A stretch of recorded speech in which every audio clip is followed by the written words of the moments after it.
bienvenido, bienvenida a este programa, a esta serie de la Coordinación de Universidad Abierta y Educación a Distancia y el Programa Universitario del Medio Ambiente. Continuamos hoy con la serie Estrategia de Universidad Sustentable Ecopuma.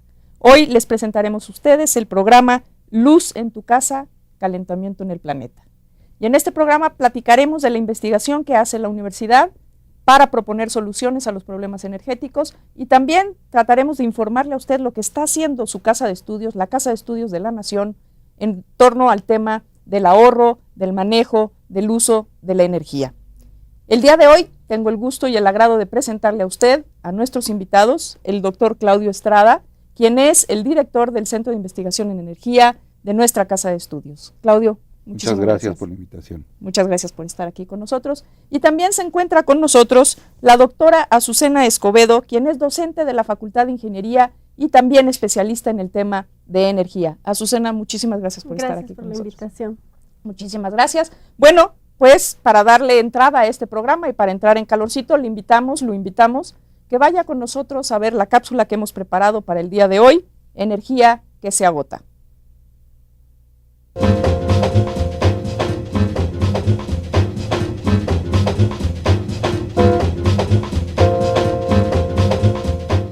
El mundo se enfrenta a una doble crisis relacionada con la energía.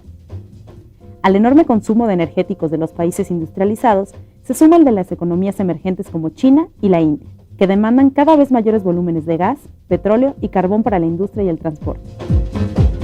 Los yacimientos conocidos de hidrocarburos se están agotando, haciendo necesarias mayores inversiones en exploración.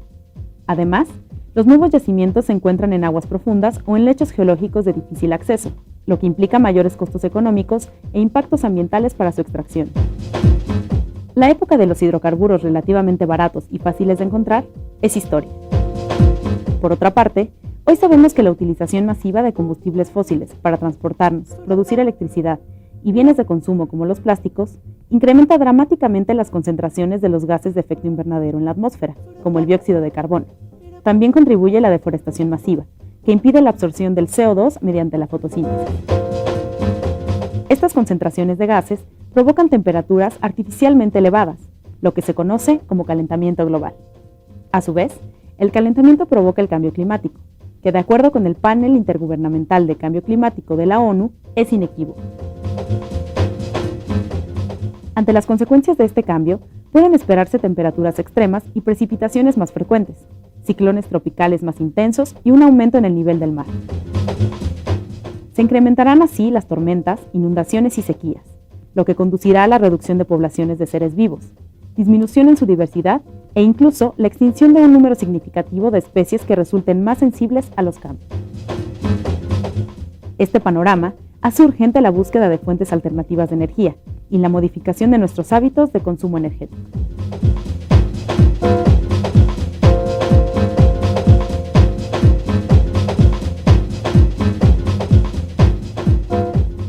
Muy bien, pues para platicar del tema del día de hoy vamos a pedirle a nuestros expertos que nos expliquen un poco qué es esto de la crisis energética, por qué estamos hablando hoy de crisis energética, qué es lo que está pasando en nuestro país, en nuestro planeta, en términos de energía. Claudio, ¿podrías platicarnos un poquito por qué estamos hoy hablando de crisis energética? ¿Qué queremos decir con esto? Bueno, básicamente el concepto de crisis energética se da asociado a los precios del petróleo. El mundo está petrolizado, o sea, nuestra actual civilización, el 80% del consumo energético mundial es fundamentalmente hidrocarburos. Y de esto un altísimo porcentaje es petróleo. De tal suerte que no se explicaría el grado de desarrollo de la civilización actual si no fuera por esta fuente energética fundamental. Ahora, ¿qué pasa con el petróleo? Lo que ha venido pasando es que desde los años 70 los grandes yacimientos que se han encontrado son los más abundantes en esas fechas. Después se han venido encontrando nuevos yacimientos, pero estos son de menor cuantía. O sea, ya no son del gran tamaño de aquellos. Ya no son del gran tamaño. Se espera que se encuentren nuevos yacimientos, pero se espera también que sean de menor cuantía hacia el futuro. Y supongo que además cada vez de mayor y más difícil acceso. Esa es la otra parte, o sea, queda claro que el petróleo de fácil acceso ya se explotó, y lo que queda es justamente el petróleo de difícil acceso, lo cual lleva a una consecuencia inmediata en los precios, Claro. en el impacto de las gasolinas. Deja decirte que hay dos vectores fundamentales en la energía actualmente. Por un lado es la electricidad y por otro lado son los combustibles. Todas las fuentes primarias de energía, al final de cuentas, las transformamos en estos dos vectores energéticos. Y la electricidad fundamentalmente en el mundo es producido por hidrocarburos, y los combustibles fundamentalmente son también hidrocarburos. O sea, digamos que podríamos resumir que los dos tipos de energía que utilizamos en nuestra vida diaria es básicamente energía, que es pues básicamente luz, la gente la podría ver inmediatamente como luz. Así y es. la otra combustibles, que es lo que usamos para echarle a los coches, a los camiones, a las peceras, ¿no? Etcétera. Azucena. Sí, bueno, complementando la opinión del doctor, pues efectivamente no tenemos un problema porque vienen a ser más complicadas las extracciones, ¿no? Se espera que en Venezuela haya ya un yacimiento enorme, ¿no? Sin embargo, pues es de difícil acceso, ¿no? Ya estamos viendo los problemas ahorita con lo que sucedió en el Pacífico, etcétera, en el Golfo, perdón. Con el British Petroleum. Exacto, ¿no? Entonces se empieza a ser más complicado, ¿no? La extracción.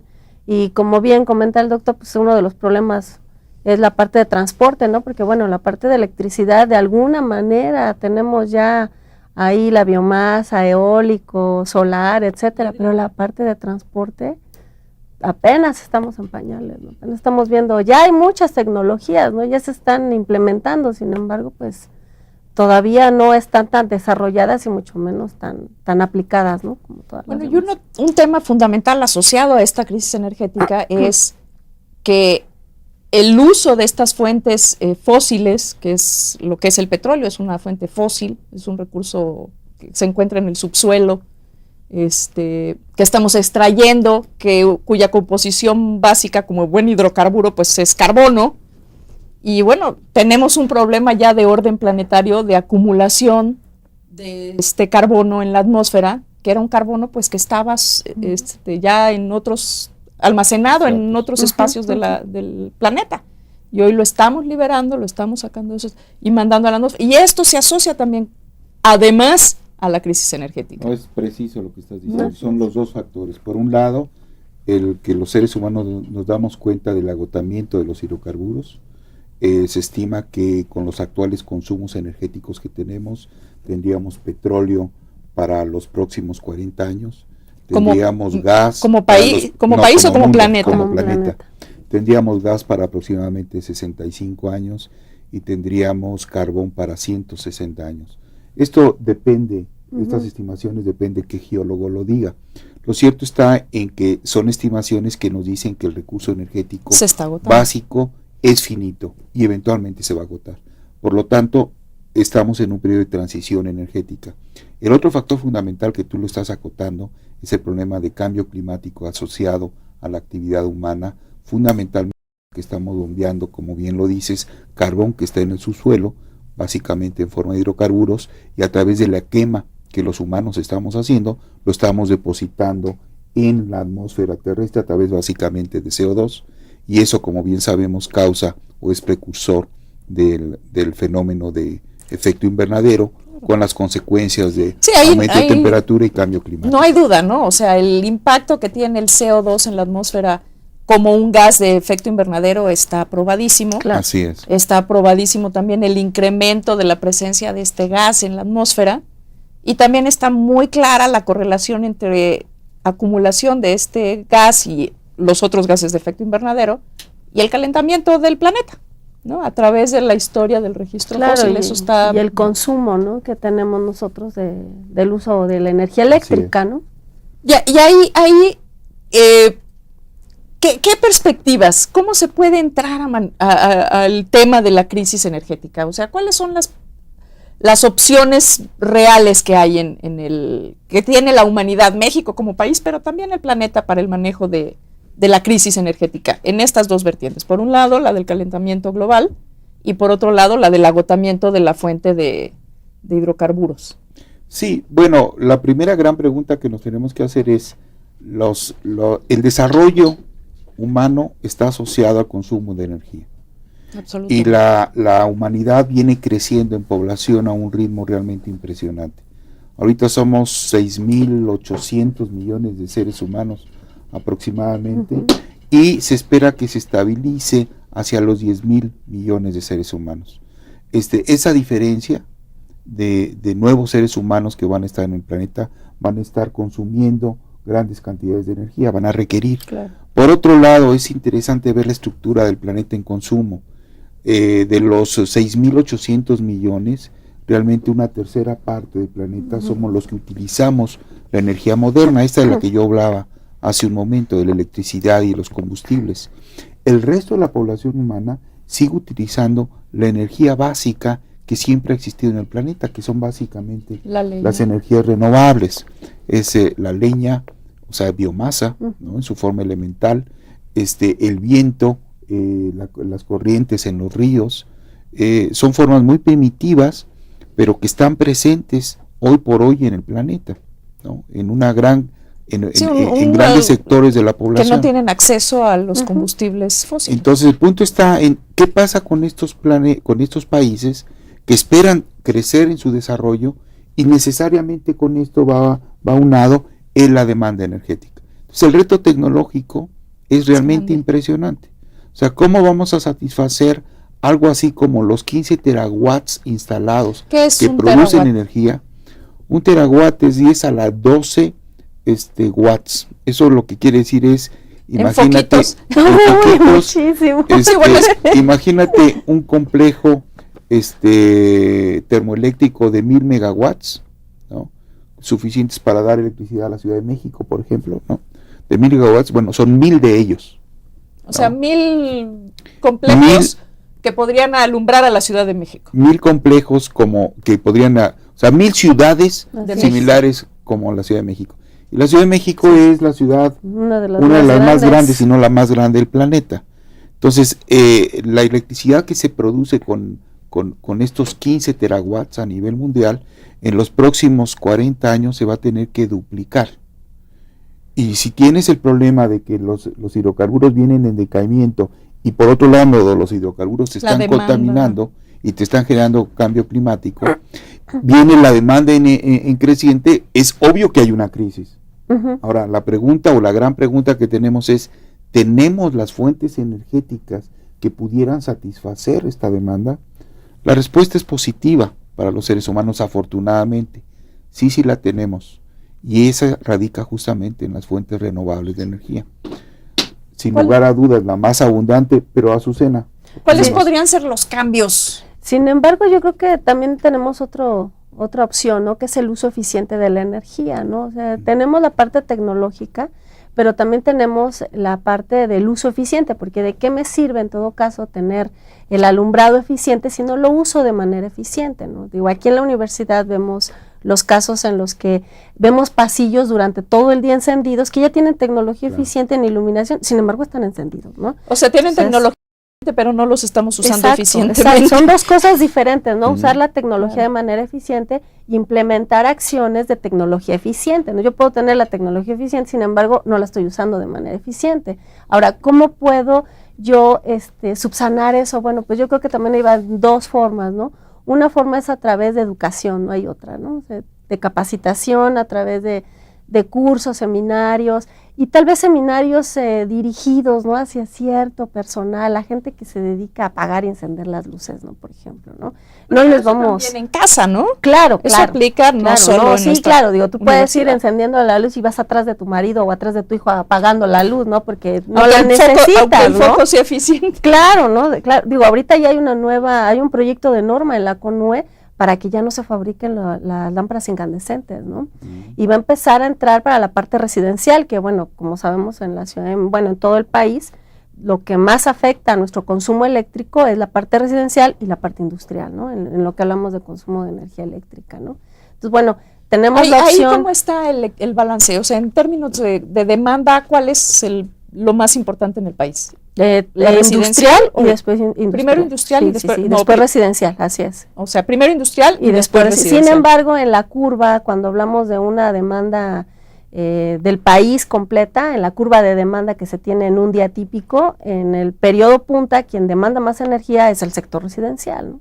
Entonces, ¿y eso es más o menos a qué hora? Bueno, depende si estamos en horario de verano o fuera de horario de verano, ¿no? Pero en horario de verano es alrededor de las 8 a las 10 de la noche, ¿no? Y si estamos fuera de verano se va de 6 a 10 de la noche, ¿no? Entonces, depende de dónde estés, incluso hasta depende de dónde estés ubicado, ¿no? Si estás en el centro o en el norte, claro, o en el sur, empiezan a cambiar los horarios, ¿no? Por eso hay tarifas horarias, ¿no? También para especificar ese tipo de cosas, ¿no? Entonces, una de las formas que yo creo que es una de las más importantes es la parte de capacitación, educación, cambiar con los paradigmas que tenemos de gestión energética, ¿no? Si llevas una buena administración energética, incluso hasta en tu casa, ¿no? O sea, estamos hablando de cambiar tecnología, de hacer un buen uso de la energía, de si tengo suficiente luz, ¿para qué enciendo la luz artificial, no?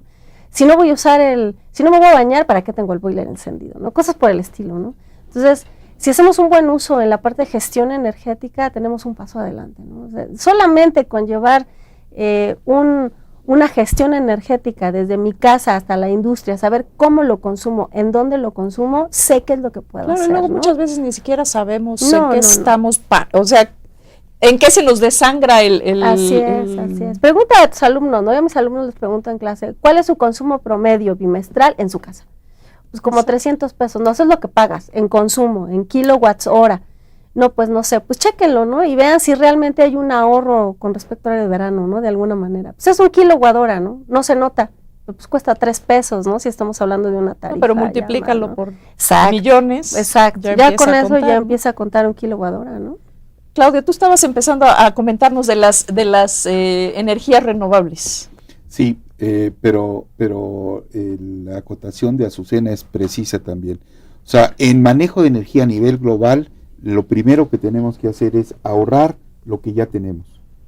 Tenemos una fuente riquísima que es el petróleo, que nos ha permitido desarrollarnos al nivel que tenemos, y si lo vamos a tener para los próximos 40 años, tenemos que ahorrarlo lo mejor posible para que no extenderlo y para impactar menos al medio ambiente. Entonces, la primera medida, totalmente de acuerdo, es ahorro y uso eficiente de la energía que tenemos. La segunda medida es empezar a sustituir a los hidrocarburos por fuentes sustentables de energía que no contaminan y que están de acuerdo al medio ambiente. Y esa es la energía que tenemos en el medio. Fundamentalmente las energías renovables son la solar, la eólica, la biomasa, la geotermia, la hidráulica, la micro hidráulica. La gran hidráulica también es renovable, pero tiene afectaciones muy importantes. Fuertes, ¿no?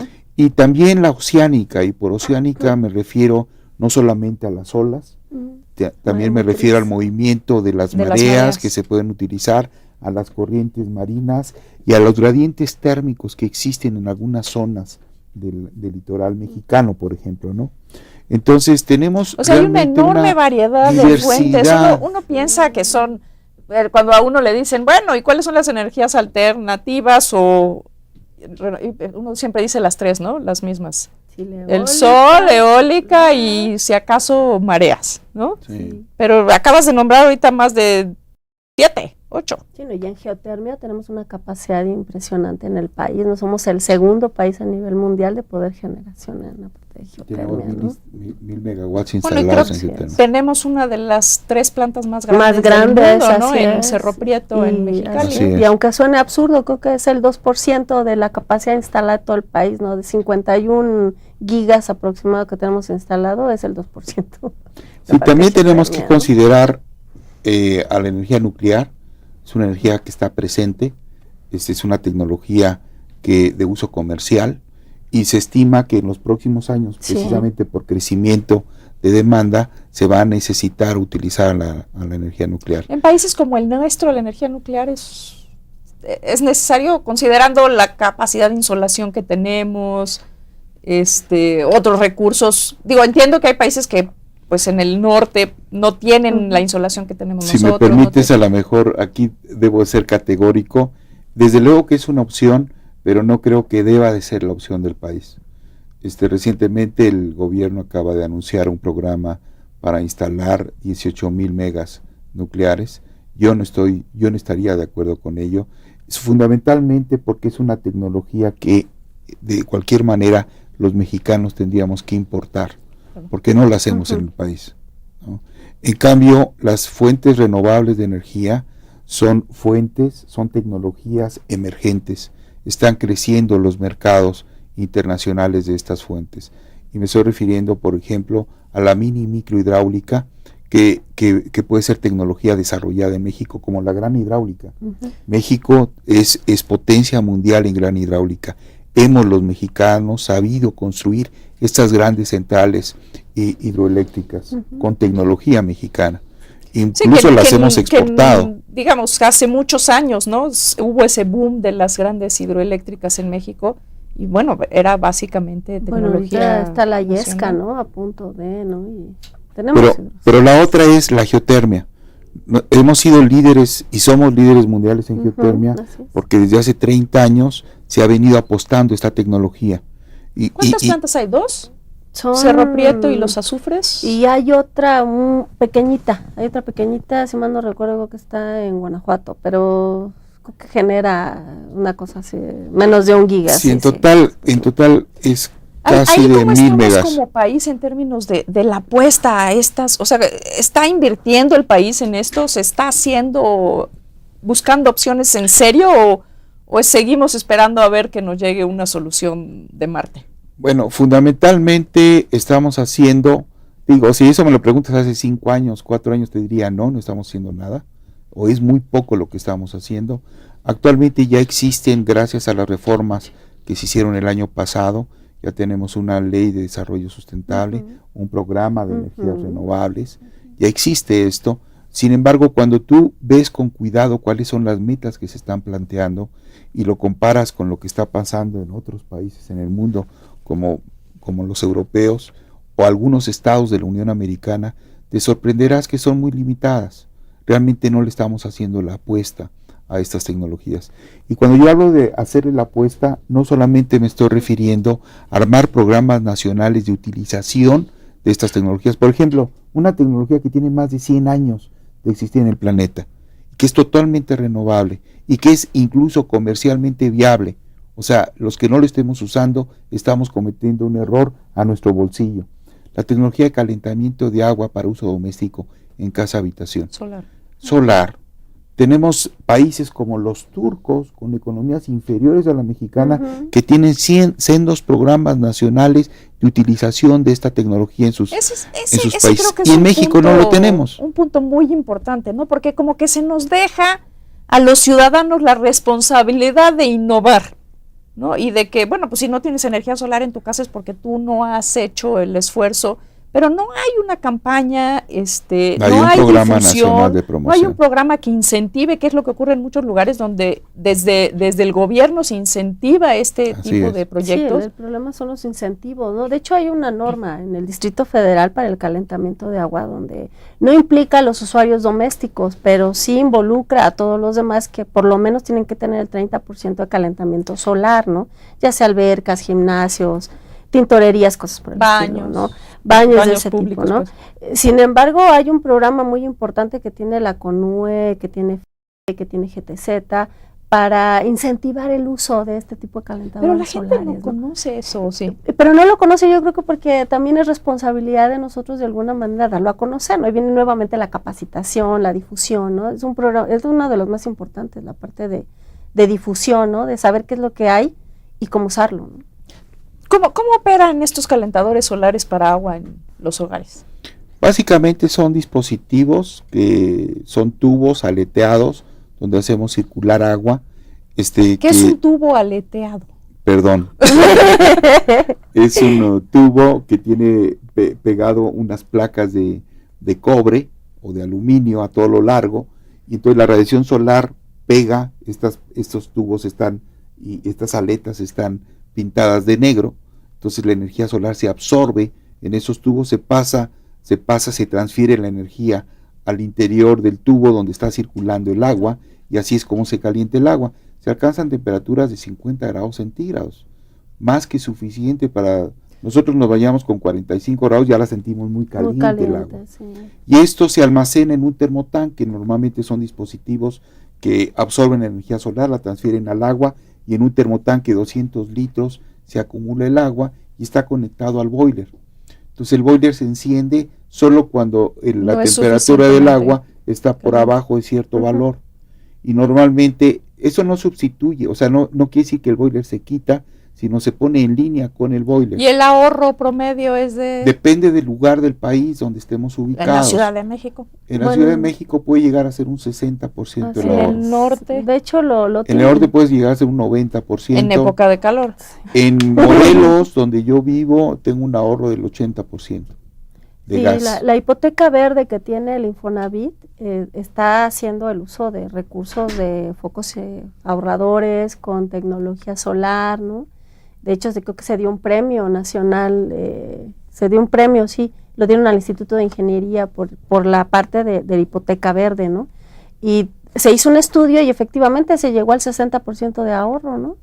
Que es importante, en términos de reducción de emisiones, en términos de ahorro de energía, pero también en el bolsillo de la gente, claro, ¿no? Claro. O sea, va directo a la economía de las casas. Un sistema de esta naturaleza cuesta en el mercado el orden de los 10,000 pesos.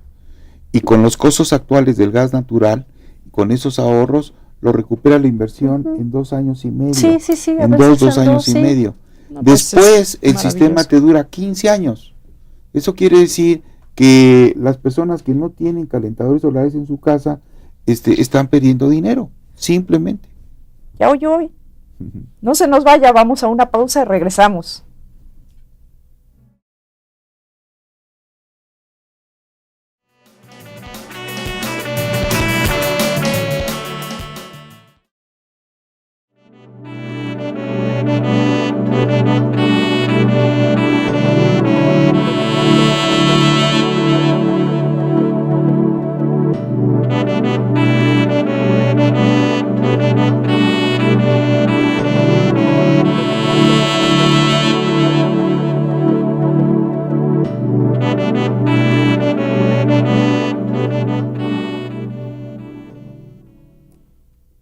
Que está con nosotros. Le agradecemos que continúe en este programa Estrategia de Universidad Sustentable Ecopuma, que la Coordinación de Universidad Abierta y Educación a Distancia y el Programa Universitario del Medio Ambiente prepararon para usted.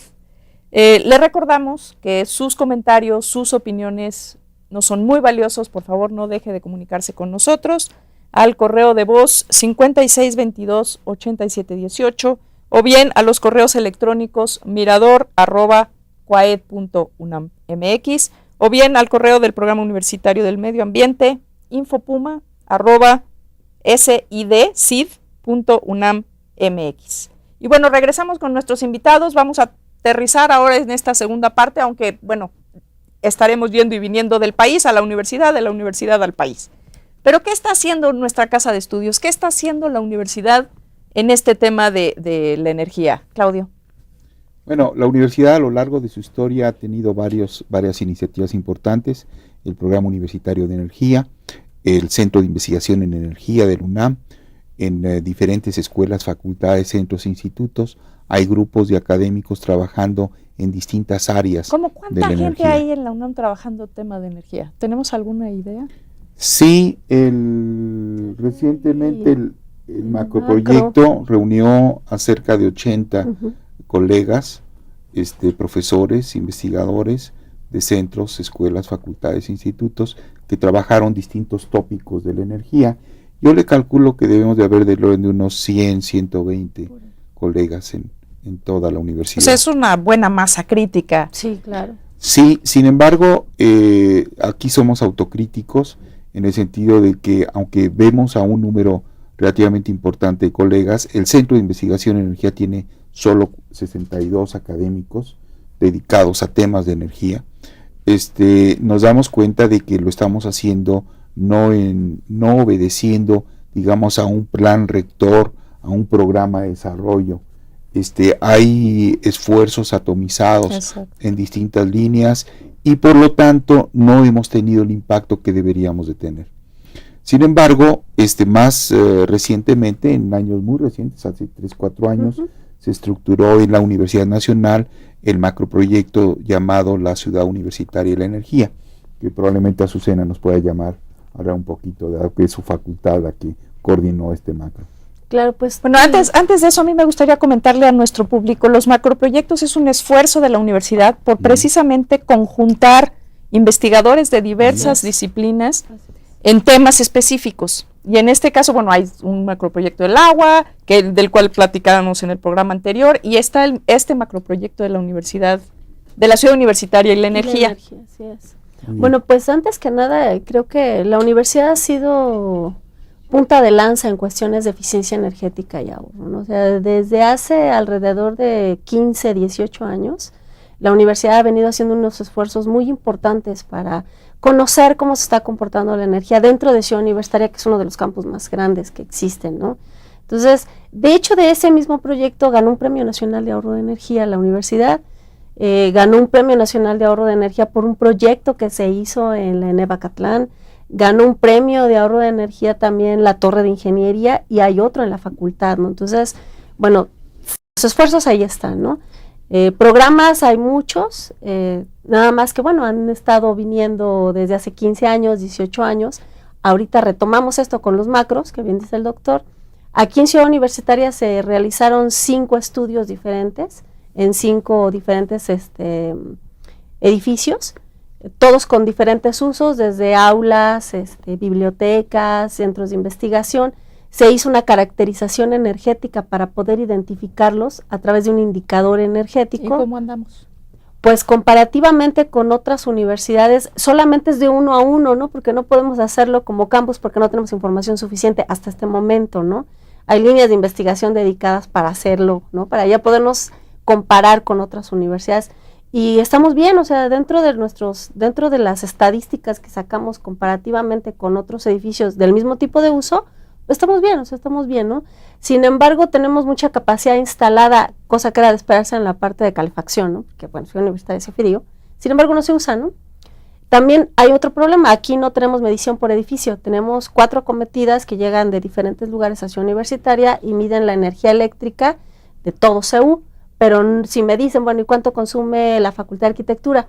No lo sabemos. Pero queremos saberlo. Pero queremos saberlo, así es. Y estamos trabajando en eso, ¿no? Exacto, hay un programa para hacerlo y está la Facultad de Arquitectura dentro de esta primera etapa, ¿no? La Facultad de Ingeniería tiene un equipo de medición, tenemos equipos de medición ahorita en 13 diferentes edificios y sabemos cómo se está comportando la energía en esos edificios y cuánto es su demanda, cuánto es su consumo y cuánto es su indicador energético, ¿no? Claro, también, o sea, es lógico, para empezar a proponer soluciones o cambios, pues hay que conocer qué tenemos, cómo estamos operando. El diagnóstico. Tener nuestros diagnósticos, porque incluso lo que hagamos lo tendremos que medir contra ese diagnóstico para ver qué tan eficiente y qué tan efectivo estamos siendo requieres una línea base, ¿no? Y esa línea base es a través de un diagnóstico y de una medición eléctrica, ¿no? Si no lo tienes, si no mides, no puedes controlar, ¿no? Así de sencillo, ¿no? Y no sé si están impactando realmente las medidas que se están implementando, ¿no? Exacto. Si no veo la facturación, ¿no? De alguna manera. Entonces, bueno, aquí los macros, de hecho el sí estuvo dentro de uno de esos macros, bueno, del macro de energía, pero estuvo en varios, ¿no? También la parte renovable, solar, estuvo la alberca también. Nosotros trabajamos en conjunto con la Facultad de Arquitectura, con la de Diseño, se estuvo haciendo un luminario solar para las vialidades de Ciudad Universitaria, que todavía el proyecto continúa, ¿no? Seguimos trabajando en eso. Y también se han hecho varias cosas, o sea, si ustedes echan una visitadita por ahí de los edificios, se pueden dar cuenta que ya muchos edificios tienen tecnología T5, ya ni siquiera T8 en cuestión de iluminación, ¿no? ¿Qué quiere decir T5, T8? T5 quiere decir que es tubular y son 5 octavos de pulgada, es decir, el diámetro de las lámparas lineales de uso interior, ¿no? Está prohibido usarlas afuera por una normativa mexicana obligatoria además, ¿no? Pero en el interior tenemos ya tecnologías T5 y vamos poquito a poquito, ¿no? Dentro de los edificios se ve que lo han estado haciendo a través de opciones de mantenimiento, ¿no? No completos, ¿no? Incluso hubo digamos un programa, que lo que se va sustituyendo ya va siendo por tecnología eficiente. No es que de un día para otro cambiaste toda tu... No, incluso hubo una iniciativa por parte de una ONG alemana que hizo un diagnóstico en uno de los edificios de aquí y en una de las bibliotecas y se hizo el cambio completito, ¿no? En ciencias de la atmósfera, ¿no? Así es que se estimaron ahorros bastante buenos, ¿no? También se hizo un cambio de luminarios en el estadio y se están estimando ahorros del 60%, ¿no? Por el tipo de luminarias que se están poniendo, que ya son eficientes, tienen una vida mayor, no requieren un mantenimiento en el sentido de estar quitando y cambiando la lámpara, ¿no? Por el tiempo de vida útil que tienen, ¿no? Que debe ser todo un arte quitar y poner esas lámparas, imagínate, ¿no? Te tienes que subir 20, 30 metros, ¿no? Para poder cambiar la lámpara, ¿no? Y estamos hablando de lámparas que a lo mejor duraban alrededor de 25,000 horas y ahorita las que están instalando duran 50,000, 80,000 horas con unas nuevas tecnologías, ¿no? Claudio, la universidad aquí juega un papel muy importante, investigación y desarrollo. ¿Qué estamos haciendo en la UNAM? Y no solo la UNAM, si podemos platicar un poquito, incluso las otras universidades, los otros centros de investigación en el país. ¿Cómo estamos ahí? Bueno, la universidad ha sido pionera, como bien lo dice Azucena, en varios ámbitos y en energías renovables también. Fundamentalmente las entidades que nos hemos dedicado a ello, sin lugar a dudas tengo que mencionar el Instituto de Ingeniería de la universidad. Ya desde los 70s estaban metidos en problemas de aprovechamiento de energía solar térmica, al Instituto de Investigaciones en Materiales, del cual deviene el Departamento de Energía Solar, que después en el 85 se funda el Laboratorio de Energía Solar, hoy Centro de Investigación en Energía, y me estoy refiriendo al 78. Un periodo de tiempo corto, ¿no? Relativamente. Estamos cumpliendo en Temisco, Morelos, el Centro de Investigación en Energía, 25 años. Tenemos más de 25 años de estar trabajando en tópicos de desarrollo e investigación en energías renovables, fundamentalmente energía solar. Ahora, esto deviene en este lapso, el empuje que ha tenido, está muy ligado a los apoyos financieros y al crecimiento de la planta de investigación, de la planta docente.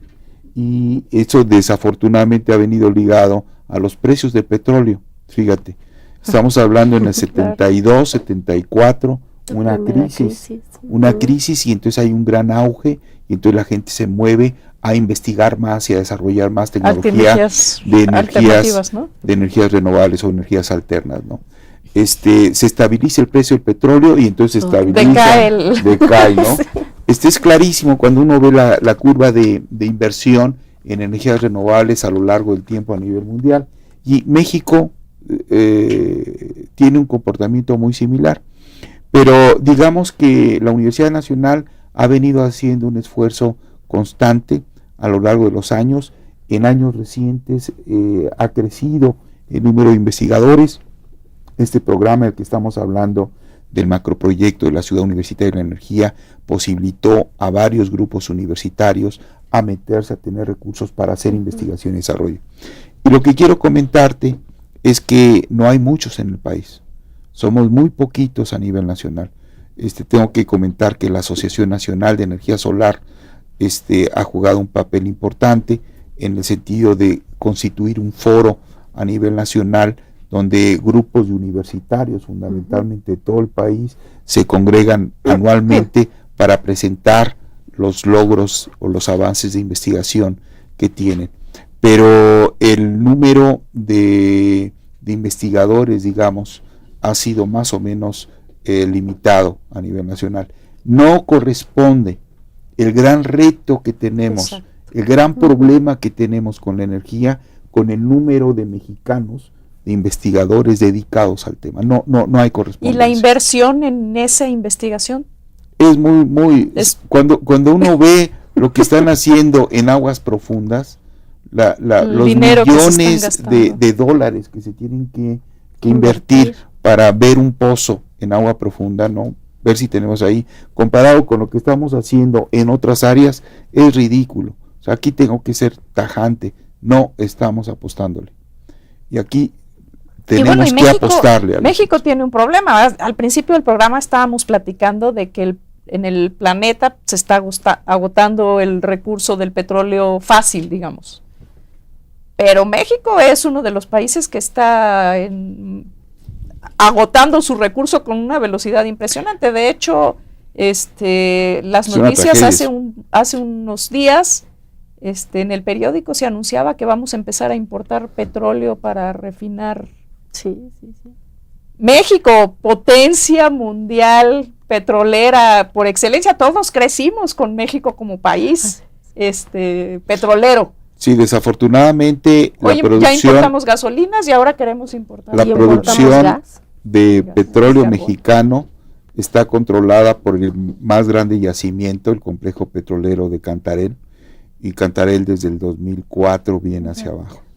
Y como se ha seguido explotando a razones muy intensas, el decaimiento es drástico, y sí se espera que para el 2011, 2012 estemos literalmente importando en forma neta petróleo, aunque las fuentes, eso está variando, depende de qué funcionario de Pemex lo diga, pero lo cierto está porque en nos que traen entre fuentes probables, posibles, Sí. imaginarias, no, Sí. bueno, no es una exageración, pero ciertamente no, sin lugar a dudas hay todavía recurso petrolero en el país y hay que ir por él, pero sin lugar a dudas también eso se nos está acabando.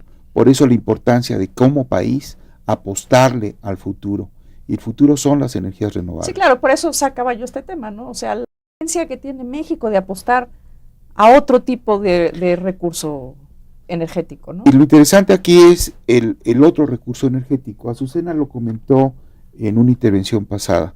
El problema de la electricidad se genera con fuentes primarias y la podemos resolver. Existen plantas termosolares de potencia o plantas fotovoltaicas que producen directamente energía solar en eléctrica. Pero ¿y qué pasa con el petróleo, con el combustible que obtenemos del petróleo? ¿De dónde lo vamos a sacar? Y aquí lo que quiero comentar es que esta es una línea de investigación de primer orden en el mundo. Cómo producir combustibles solares, por ejemplo, o cómo producir combustibles renovables. ¿Qué alternativas existen hoy ya en el mercado para combustible renovable? renovable? Bueno, obviamente el etanol. El etanol, hay un mercado mundial del etanol. Países como Brasil, Estados Brasil. Unidos y Brasil, que son líderes mundiales, produciendo 15 mil millones de litros anuales, y ahí se van en competencia los dos.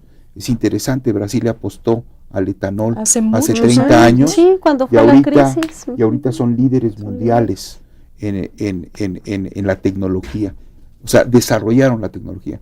Y aquí lo que quiero comentar, porque es una cosa fundamental, es que si no le apostamos a la investigación y al desarrollo de nuevas tecnologías, el país no tiene viabilidad. No, y para eso se requiere energética. invertir Así en es. educación y en investigación y desarrollo. Exactamente. Así es. Porque si no invertimos en educación, no tenemos a los especialistas que puedan desarrollar este tipo de alternativas. Y si no tenemos inversión en la investigación, pues Sí, no claro. sé. O sea, estamos condenados a importar tecnologías. Por un lado tenemos que invertir, y la inversión quiere decir formar recursos humanos. Hay que invertir en educación para formar recursos humanos. Tenemos que crear nuevos centros de investigación. Ujú. Es patético, pero por ejemplo, Sí, sí. siendo la biomasa un recurso natural impresionante, no tenemos No. ningún centro de investigación No. dedicado a la biomasa. No. Siendo el sol un recurso fundamental, el más importante en el país, no Tampoco. tenemos un centro de investigación dedicado a la energía solar, al aprovechamiento de la energía solar a nivel país. Entonces tenemos que generar esto. Tenemos geotermia, y la geotermia la está haciendo en buena medida CFE con su brazo tecnológico, el Instituto de Investigaciones Eléctricas. Hay una división ahí muy importante, pero no tenemos energía solar, Es cierto. no con la tenemos- magnitud que deberíamos de tener. No estamos apostando a este cambio. Así es. Déjenme hacer una breve pausa. Vamos a ver la última cápsula de este programa. Cambio climático, cambio de hábitos, y regresamos para que nuestros comentaristas del día de hoy nos den un cierre a este programa que ha resultado realmente atractivo. No se nos vaya.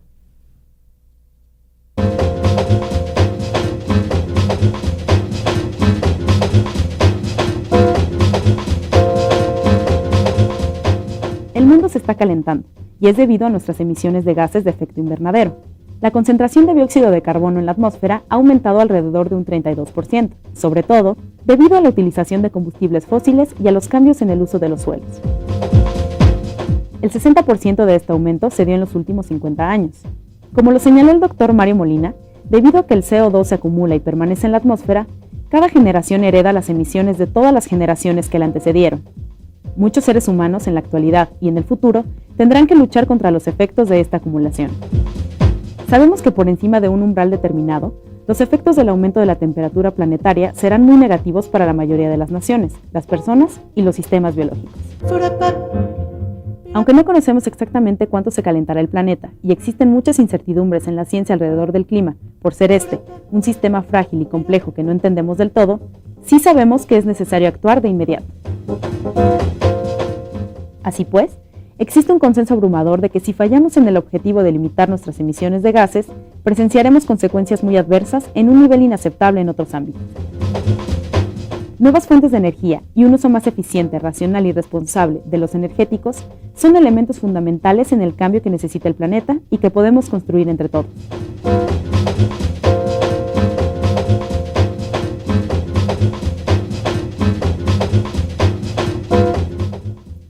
En efecto, cambio de hábitos, pero esos cambios de hábitos tienen que ir asociados a nueva tecnología, a nuevos sistemas del uso, del aprovechamiento y de la generación de la energía. Estábamos platicando de esta parte en la que necesitamos una mayor inversión, necesitamos una apuesta como país a la sustitución de los combustibles fósiles por otras opciones de energéticos. Y bueno, comentábamos que en el país somos ricos en diversas fuentes. ¿Cómo podríamos, o cuál podría ser la opción más a la mano para avanzar en esto? Azucena. Pues yo creo que una forma son los incentivos, ¿no? Es yo creo que una de las maneras más próximas para poder hacer las cosas, ¿no? FIDE tuvo un programa de incentivos durante Cuando dices 5 FIDE, estamos años, refiriéndonos al Fideicomiso de Ahorro de Energía, que es un proyecto federal. Es un proyecto, bueno, federal y no federal, cuando realmente es un fideicomiso, por lo tanto no tiene nada que ver con gobierno federal. Pero lo promovía Comisión Federal de Electricidad a través del programa de ahorro y suficiente energía, PAESE, ¿no? Entonces, FIDE tuvo un programa de incentivos en donde en el momento en que se compraban motores que cumplían con la normatividad de eficiencia energética, en ese momento se daba un bono, ¿no? O al comprar lámparas que cumplieran con sello FIDE, porque además tienen un sello, también se daba un bono. ¿Eso qué implicaba? Bueno, pues que las inversiones se reducían y por lo tanto los tiempos de recuperación de las inversiones eran menores, entonces las medidas eran más rentables, ¿no? Entonces, bueno, ahí en el momento era económico, ¿no? Sin embargo, el programa fue de un exitazo, ¿no? A ese grado de que hubo penetración en el mercado sobre el uso de motores eficientes, sobre el uso de lámparas compactas, de lámparas lineales eficientes y de balastros eficientes, ¿no? Al grado de que el programa terminó, sin embargo, la penetración en el mercado continuó. O sea, quedó ya la inercia, o sea, el empujón fue efectivo. Exactamente, digamos. Entonces yo creo que una de las formas es la parte de incentivos, ¿no? Fiscales, ¿no? No sé. Sí, claro. Eso, una cosa más organizada, más orquestada, de abrir los mercados y de darle el empujón necesario a estas tecnologías, sí, claro, que por ser nuevas, muchas de ellas resultan caras de momento, pero que los costos de recuperación son muy rápidos. Sí, o sea, los tiempos en los que se recupera la inversión son muy rápidos. Sí, es preciso eso. O sea, uno podría pensar, si la tecnología renovable es buena, ¿por qué no dejarla que entre a los mercados y que el mercado decida? A ver. ¿No? Así de simple. Entonces, lo que está ocurriendo es que efectivamente la tecnología renovable es buena, pero sus costos de producción por kilowatt hora sigue estando un poco elevado, sobre todo los costos de capital. Eso lo podemos ver fácilmente con las lámparas ahorradoras, ¿no? Un foco incandescente, por la producción masiva que tiene, es muy barato. Contra una lámpara ahorradora, un foco de lámpara ahorradora que cuesta bastante más, cuesta como 10 veces más. Puede salir en 30, 40 pesos, cuando el otro foco te sale en 3 pesos. O sea, entonces 10 veces el valor. 10 veces el valor. Pero ¿qué es lo que pasa? Que el foco incandescente, si le das la vida útil, el consumo energético y el costo del pago de ese consumo energético es mayor al de la lámpara. Entonces es un problema de que, claro, si tú tienes los 40 pesos los pagas y ya no hay problema, pero si tú perteneces a una familia de ingreso bajo, tú no vas a ir a pagar los 40 pesos. No estás viendo en el largo plazo, o sea, claro, tu ahorro tiene que entonces, ser en el momento. ¿qué requieres? Requieres justamente, y en México recordemos que tenemos una población de bajos recursos muy abundante. Más del 50% de más la del población 50%. está en el límite de la Entonces tú pobreza. requieres de programas gubernamentales Gracias. de fomento y promoción de estas tecnologías, para que estas tecnologías alcancen su producción masiva y los costos se abaraten. Y entonces efectivamente una lámpara incandescente sea del mismo precio o costo que la lámpara ahorradora, ¿no? Aquí hay un punto que es muy interesante, que generalmente no contabilizamos en los costos, El impacto ambiental. que es toda la parte ambiental, la Así damos por, Así es. por sentada, porque Y no si es cierto. nosotros le internalizáramos los costos ambientales a estos Claro. sistemas, pues entonces los precios resultarían, se invertirían los costos de los objetos, ¿no? En este caso de los focos. Sí, yo diría, por un lado, tenemos ya tecnología renovable que podemos usar y se requieren un programa nacional para la promoción y la utilización de distintos. Eso implica la culturización, ¿no? Que la gente esté consciente de que la mejor manera de convivir con el medio ambiente y empezar a respetar el medio ambiente es consumir menos energía. Y si la tenemos que consumir, hacerlo con aparatos y dispositivos lo más eficiente posible. Claro. El otro punto fundamental aquí es que estamos en presencia de una revolución tecnológica de energía y que se requiere para poder almacenar, para poder desarrollar esto, nuevos desarrollos tecnológicos. Y aquí el país, como mexicanos, tenemos una gran oportunidad de meternos en la competencia internacional del desarrollo de estas nuevas tecnologías. Azucena, un par de ideas para cerrar. ¿Qué te gustaría dejarle a nuestro público así grabado? Bueno, yo creo que tema? una de las cosas que incluso creo que todos lo decimos a nuestros alumnos, ¿no? Ahorrar energía y hacer un uso eficiente de energía sí es negocio. Existe un beneficio económico bueno tanto para mi hogar como para mi industria. La gestión energética es una de las opciones más importantes. JICA estuvo presente hace poco en la Facultad de Ingeniería viendo qué era lo que qué tipo de estudiantes estábamos generando para que salieran hacia la industria, porque ellos hicieron un programa de gestión energética que solamente con el programa de gestión energética redujeron los costos. Entonces, bueno, ¿qué está haciendo la universidad en ese aspecto, no? ¿Cómo estamos nosotros para poder darle al país, a los profesionistas que nosotros tenemos, para la parte energética, Claro, ¿no? una nueva visión. Tenemos Pues, que, una totalmente. de las grandes responsabilidades de esta casa de estudios es formar profesionistas en todos sus campos con una visión de un país sustentable, con una visión de incorporar lo ambiental en lo que hacemos Todos, así es. y en cómo pensamos y en cómo procesamos incluso nuestros proyectos de investigación, nuestros Totalmente. proyectos de propuestas de país, de alternativas de soluciones. Lo que va a ser muy interesante, y yo con esto quisiera cerrar el programa de hoy, es cómo será el futuro para nuestros hijos. Hoy, como generación, tenemos una enorme responsabilidad y tenemos que ser capaces de heredarles un país, un planeta distinto. ¿Cómo prenderán ellos la luz? ¿Qué tipo de vehículos manejarán nuestros nietos? Creo que eso será muy interesante. Ojalá vivamos para verlo. Muchas gracias. Hasta luego.